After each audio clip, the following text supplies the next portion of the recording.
W. La hora clave. Investiga, verifica, contextualiza, informa. En 90.1, La W.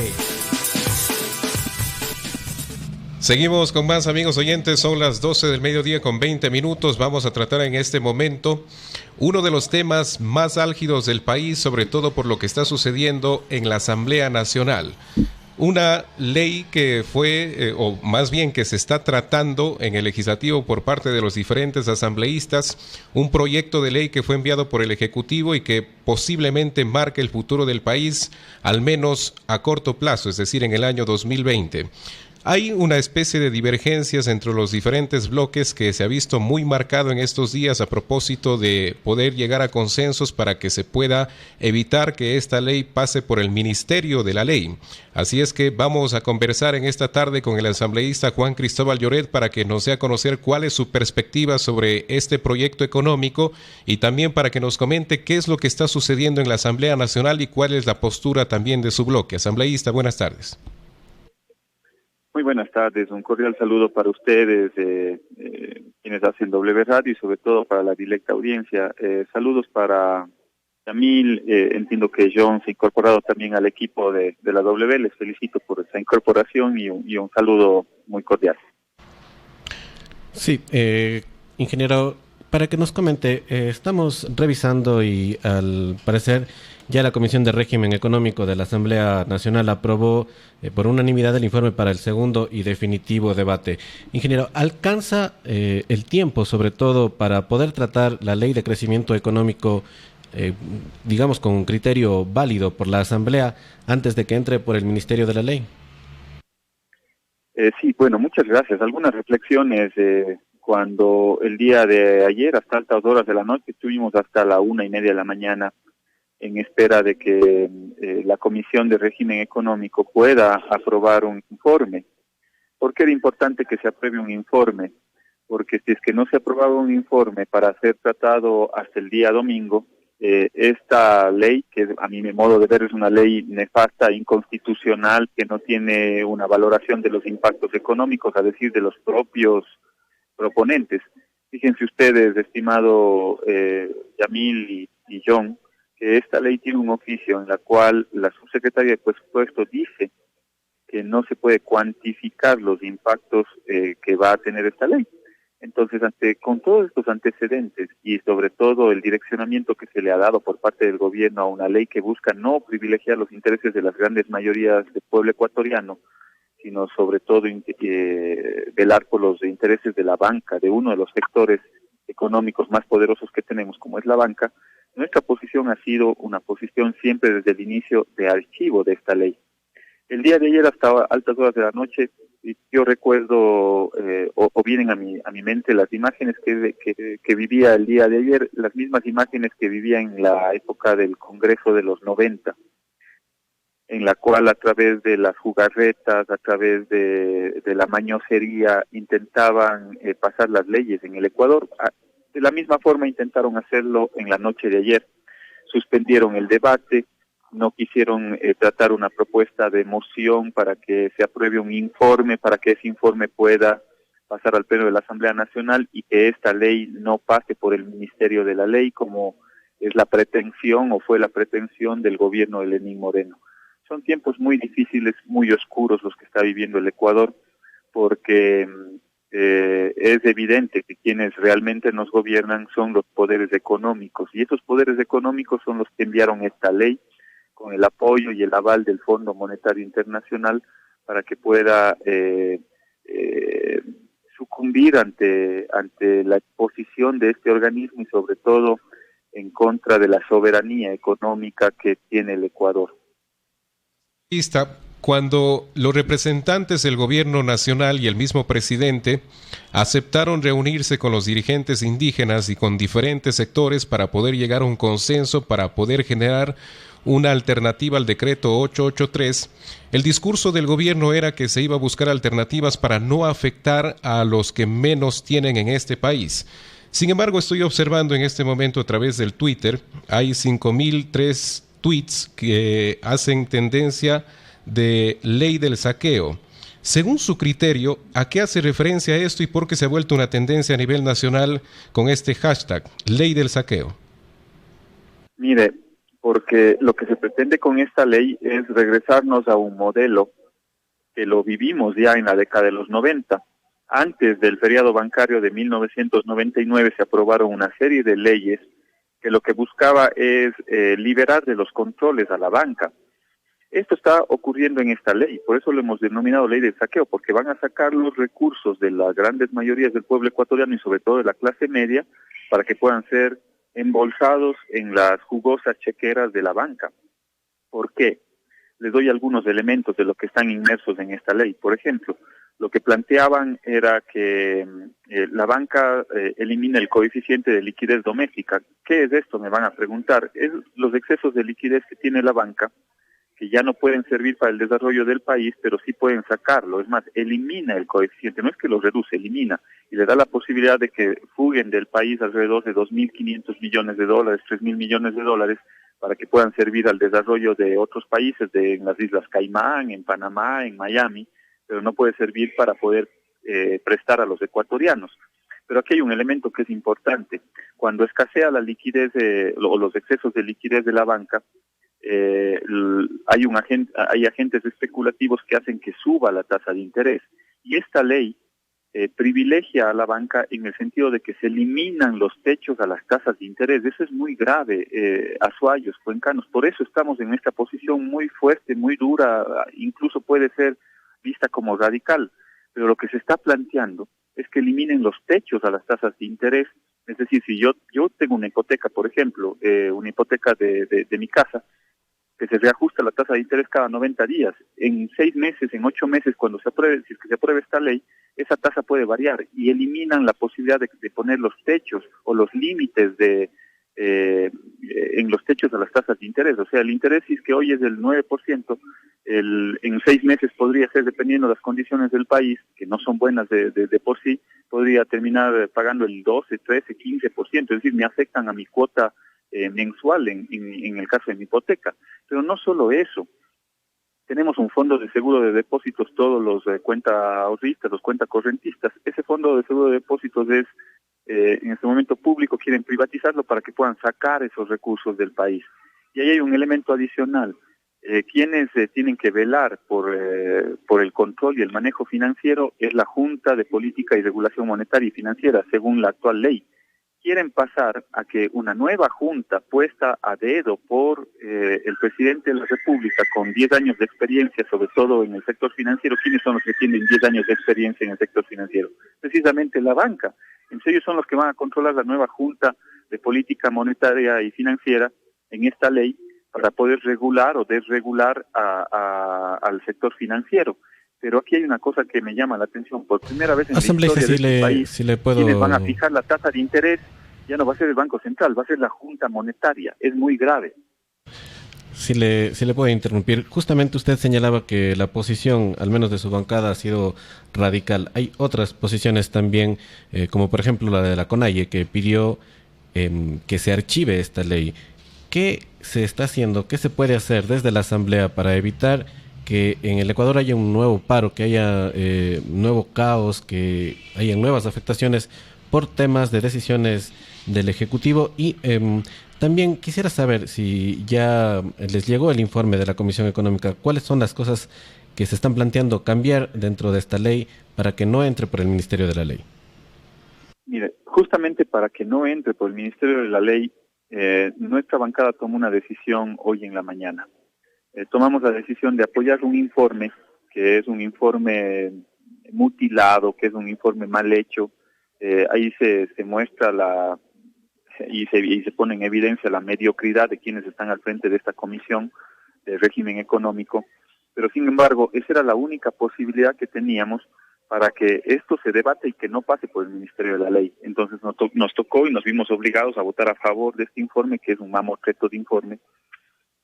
Han sacado, me parece, la parte monetaria, todavía no la acabo de revisar. Aquí son 188 artículos, originalmente habían como 400. Estamos precisamente en esa tarea de poder revisar qué es lo que han colocado, qué es lo que han sacado, en términos generales de lo que vimos antes de la votación estaba o se mantenía todo el tema tributario. En el tema tributario debo decirles al pueblo ecuatoriano que se plantea una recaudación de $700 millones en el 2020 y alrededor de $800 millones en el 2021, según nos informó la directora del Servicio de Rentas Internas. Pero no hay claridad. Este es un informe opaco, digámoslo así, porque no está trasladado en blanco y negro cuáles son las implicaciones, por ejemplo, de eliminación o la reducción del anticipo del impuesto a la renta, de eliminación del anticipo del impuesto a la renta, cuál es el impacto fiscal. No está determinado porque hay un mínimo que siempre se pagaba más allá de que el tributo haya sido menor. No está especificado cuál es el impacto del impuesto de salida de divisas, por ejemplo. No está especificado cuál va a ser el impacto en términos fiscales de la creación de un nuevo impuesto a los vehículos motorizados, un impuesto a la circulación. No está establecido. No están establecidos una serie de la cuantificación, por ejemplo, del impacto del ICE en el caso de las bebidas, cigarrillos y bebidas. ¿Cuánto es el impacto en términos fiscales? Todas esas cosas no han sido aclaradas fielmente por parte de las autoridades que proponen esta ley. Y por lo tanto, nuestra posición como bancada de la Revolución Ciudadana es por el archivo de esta ley y que el gobierno de Lenín Moreno puede enviar una ley mucho más consensuada, mucho más debatida. Ellos han pasado en diálogo 2 años y medio porque no han hecho ninguna obra en el país. Bueno, pues que fruto de ese supuesto diálogo de 2 años y medio venga una ley a la Asamblea Nacional que tenga mínimos acuerdos, mínimos consensos que nos permitan cumplir, ojalá con un plan de trabajo que, por supuesto, ese plan de trabajo fue cambiado por parte de Moreno. Ojalá se pueda retomar el rumbo que tenía el Ecuador con el plan de trabajo que ganó las elecciones y no el plan de trabajo de los banqueros. Asambleísta, estamos en viernes, son las 12:32 y esta ley, si es que no se toma una decisión, pasará hasta el próximo domingo. Menciono el día y menciono la hora porque, las actividades en fin de semana pudieran reducirse porque, no hay mayor actividad en la Asamblea Nacional a pesar de que por las circunstancias se pueda trabajar en jornada completa este sábado, pero las horas pasan, estamos a nada más 2 días de que esta ley pase por el Ministerio de la Ley y no se toma una decisión en concreto en la Asamblea Nacional. ¿Qué podemos esperar los ecuatorianos entonces?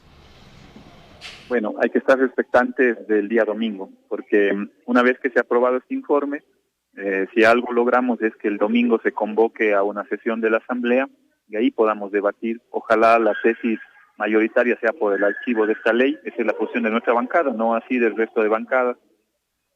Hay, sobre todo la bancada de Creo, ayer jugó un papel vergonzoso para el pueblo ecuatoriano, se salieron de la sesión, no estuvieron a la altura de lo que significaba el debate de una ley tan importante. Entonces, yo lo que espero es que los ecuatorianos podamos estar vigilantes, estar atentos a los medios legislativos para saber cómo va el debate el día domingo. Y esto quizás es un preámbulo de lo que también puede ser o significar la aprobación del presupuesto general del Estado, que en cambio eso está en otra comisión. Hoy estuvimos en la Comisión de Desarrollo Económico, lamentablemente, y fíjense ustedes el nivel de responsabilidad de las autoridades de gobierno. Hoy estuvo convocado el ministro de Economía y Finanzas, Richard Martínez. Yo acudí a esa comisión, no soy miembro, pero lamentablemente él no fue. El presupuesto general del Estado, que tiene que ser sustentado por el ministro de Economía, lamentablemente no tuvo la comparecencia del ministro. Se la ha prorrogado para el día lunes próximo.